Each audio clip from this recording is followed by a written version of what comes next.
Sanibonani, welcome back to my channel. Welcome back to Mkosna Pilile. Ngiyabonga kakhulu you guys for tuning in. Ngiyabonga kakhulu for coming. Don't forget to subscribe. Ake mangaba subscribe, please do so. Like if video, subscribe and share. Ungakhohlwa njalo ukubuka ama ads mntanga baba.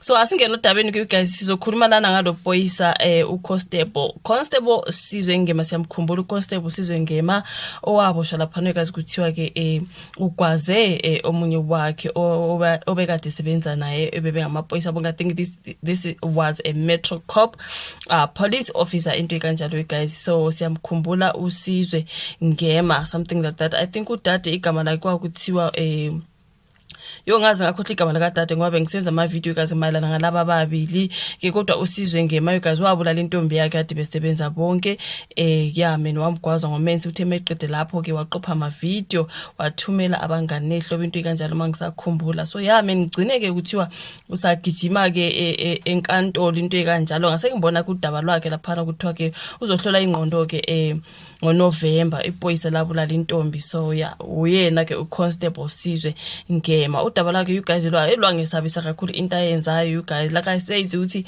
angithandi ukuthi ngiyibone nje futhi leya video kadade lapho ayegwaze khona ngomenzi, but ngelinye ilanga ngathi ngiyahamba ka Facebook nje yavele yavela ngasheshe ngabaleka kuyo because it's another kind of video that one. So imagine ukuthi umuntu abulale agwaza omunye kanjalo wesifazane esifubeni ngomenze aphuma igazi emakhaleni kanjalo nasemlonyeni aqede nabe nesibindi sokuthatha ifoni aqopha ama video. Angazi ukuthi isibindi osuku usithethephi leso kodwa ke hayi usathani nowadays ngathi udlala abantu shem. Lento engayibona yenzwa ulobhudi angifuni ukuphinde ngiyibone in my life like afuna ukuphinde ngihlangana naye anyway kwa social media. Angazi guys, sometimes ngiyangizwa udaba olwenzekile nje lungathi luyasabisa bese ngithi angifuni ukuyibona leyo video, but ke angazi manje ngebhadi ngizothi ngithi ngiyayihambela nje ngoba ngingumuntu nje othanda ukuhamba on social media bese ngiyahlangana nalezo zinto engithi angifuni ukuzibona. Uyayibona into kanjalo bese inhliziyo yami babuhlungu kakhulu guys. Wabulawa kabuhlungu lo yadade, wabulawa kabuhlungu. Imagine angazi guys. So ukuthi icala ke lokubulala libhekane nepolice elalisebenzela umasipala weTheku ke kulindele ukuthi lokhu luhlehla enkantolo ukuze kufike uNovember 8 lapho umnumzana uSizwe Ngema ke ezoyohlola ngawo ingqondo eFort Napier. So mina ukuhlela kwengqondo ngathi ke for me nje umsangano umuntu ozenza into masibomo nje bese kuthiwa manje mabefuna ukunivekisa bethi hayi kuthiwa ngathi ingqondo zakhe zi10 izikuphi ingqondo zakhe zi10 uSizwe Ngema sebehanjelwe zingqondo mangabe sokumele badoja amacala you guys like izinto ezimpilo ezabazenzayo mangabe sebefuna ukudoja amacala kuthiwa kumele ahlolwe kwengqondo because bavele bashaya ngesinye isingisi nje mina ngidina le ndaba. Ngayaluzwa udaba lwakhe lokuthi kuthiwa uzohlolwa ngengqondo wamhlambe ngathi kuthiwa uthi akayazi lento ayenzayo akayikhumbuli.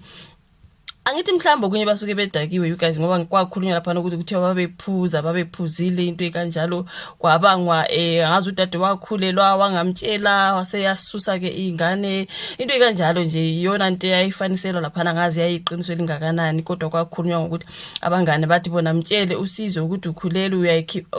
Angazi kwakhulunywa ukukhulelwa noma sokwasekukhulunywa nje ngokususa izingane wayefuna ukwenza abortion udade into ekanjalo nje noma waqhubeka wayenza leyo abortion and then wazonda kubhuti into ekanjalo kodwa ngakuzwa ukuthi babephuza kwakuphuziwa lapho. Asithi nje wayedakiwe kodwa angasitshela indaba yokuthi manje kuthi ingqondo zi10 sehlolwa ingqondo uSizwe.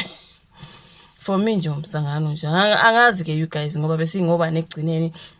But ke emaphephe nasenkantolo abonoyiso lezo lapha ngempela sonto kuvela ukuthi umsolwa uzoyisiwa kulesi sibhedlela sabagula ngengqondo ngoNovember 8. Egula ngengqondo usho ukuthi umuntu mayedaki ugula ngengqondo ngoba kusasa uvuka usuright uSizwe waba right the following day. Mangabe mhlambe kwakuyikuphuza kwabo waba right the following day. So kwengqondo sekubuyaphi sebefuna nje ukuthi bamdojise lecala lela hayi ngeke bafethu.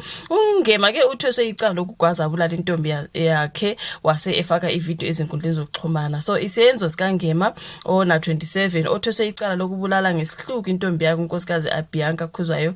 Igama benilifuna leli guys kwakuBianca Khuzwayo wayena 23. Saba indaba ogudwini ke lesi sigameko senzeka ngoMarch 31 kuwona lo nyaka. Ngokwezinhlelo kuthiwa ke ungema uzolokhu eya enkantolo kufike kuhlehliswe icala ukuze kufike uNovember 8 azoyohlola ngawe ingqondo. Ngalesihlanu kungema bevele enkantolo eMantshi yaseThekwini, icala laphinde lahlehliselwa kuJuly 25.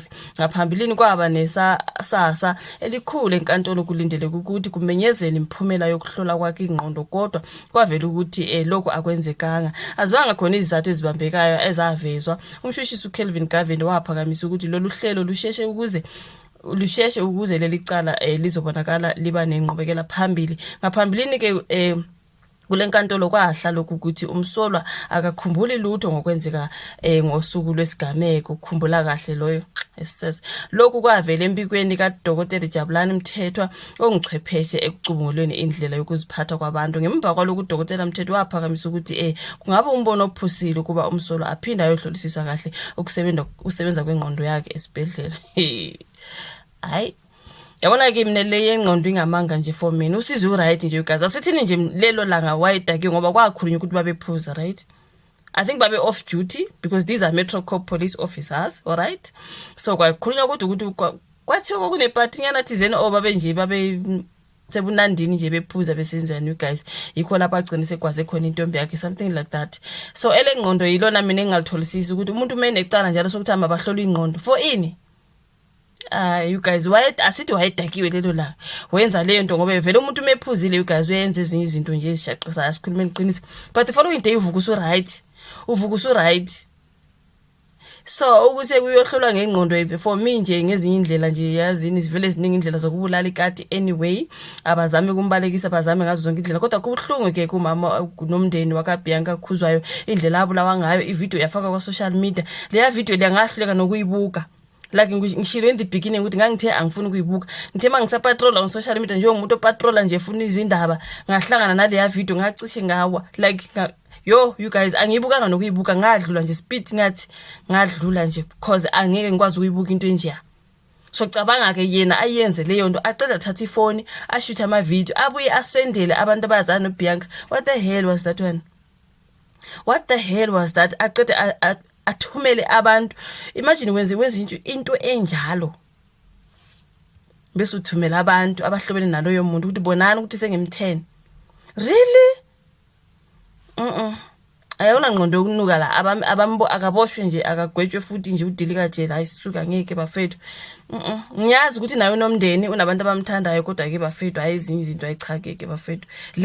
Leya yona it was just beyond. Angazi mangabe kuthiwa kune satanism that was beyond satanism, angazi ke mina bafethu lokhu nje kwakungokunye.